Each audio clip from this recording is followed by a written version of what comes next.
ফেব্রুয়ারিতে ত্রয়োদশ জাতীয় সংসদ নির্বাচন। সারা দেশ প্রস্তুত হচ্ছে একটি অবাধ, সুষ্ঠু ও গ্রহণযোগ্য নির্বাচনের জন্য। কি ভাবছেন সাধারণ মানুষ থেকে শুরু করে আগামীর জনপ্রতিনিধিরা? সে কথা জানাতে ডিবিসি নিউজের ইলেকশন এক্সপ্রেস ছুটে যাচ্ছে সব সংসদীয় আসনে।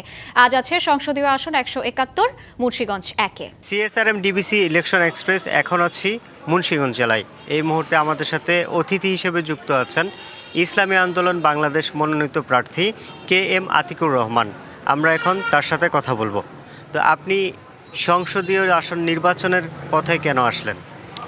এই নির্বাচনের মাধ্যমে যারা জনপ্রতিনিধি হয়, বিশেষ করে সংসদ সদস্য যারা হন, আমরা দেখছি যে তারা আসলে টিআইবির রিপোর্ট অনুযায়ী 97% হলো দুর্নীতিতে জড়িত হয়ে পড়ে এবং তারা দেশের মানে জনগণের উপকারের চাইতে দেশ এবং জনগণের ক্ষতির দিকে যায়। তো এটা থেকে আসলে আমরা যেটা মনে করছি সেটা হলো যে আসলে সৎ মানুষের কোনো বিকল্প নাই। আমরা চাই যে যারা সততার সাথে জীবনযাপন করে, দুর্নীতিতে অভ্যস্ত নয়, ঘুষের সাথে অভ্যস্ত নয় এবং বিশেষ করে যারা আল্লাহকে ভয় করে, তারা আমরা মনে করি যে সবচাইতে বেশি তারা সৎ হয়। তো সেই হিসেবে আমার এই নির্বাচনে আসা, আমি আশা করি ইনশাআল্লাহ জনগণের জন্য, দেশের জন্য কাজ করতে পারবো। এই আপনার এলাকার মানুষের উন্নয়নের জন্য আপনার কোনো রোডম্যাপ আছে কিনা এই সততার শাসন প্রতিষ্ঠার জন্য? অসুস্থ মানুষ হাসপাতালে যাবে, রাস্তাঘাটেরও সমস্যা আছে, এখানে স্বাস্থ্য ব্যবস্থাও খুবই দুর্বল, খুব ভালো মানের হাসপাতাল নেই। তা আমি চাই এই এলাকায় পড়াশোনার ব্যাপারে নজর দিতে। এখানে সবাই শতভাগ শিক্ষিত হবে ছেলেমেয়েরা এবং এখানে স্বাস্থ্য ব্যবস্থার উন্নত হবে থাকবে। এই যে ঘুষ এবং দুর্নীতি মুক্ত করবেন একটা সিস্টেম এখন চালু আছে, এই সিস্টেমটা আপনি ভাঙবেন কি করে? আমি এই স্থানীয় জনপ্রতিনিধি হিসেবে যদি আমি দুর্নীতির ব্যাপারে কঠোর অবস্থানে থাকি, তাহলে নিচের দিকের কেউ দুর্নীতি আসলে করে পার পাবে না, এটা আমি মনে করি।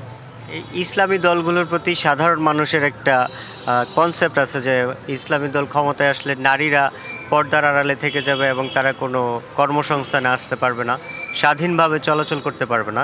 এই বিষয়ে আপনার বার্তা কী? ইসলাম ফোবিয়া সারা বিশ্বে ছড়িয়ে দেওয়া হয়েছে। এটা ইসলাম বিরোধী যারা আছে, এরা ইসলাম ফোবিয়াকে মানুষের মাঝে ঢুকিয়ে দিয়েছে যে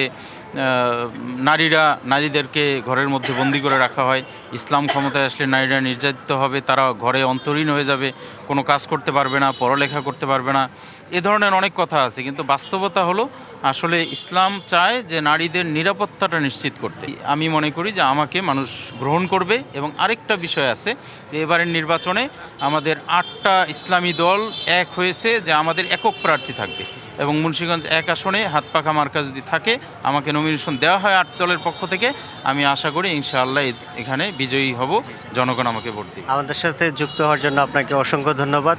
সিএসআরএম ডিবিসি ইলেকশন এক্সপ্রেস আজ এই পর্যন্তই। আগামীকাল নতুন কোনো আসনে নতুন কোনো প্রার্থী নিয়ে আপনাদের সামনে হাজির হব। ততক্ষণ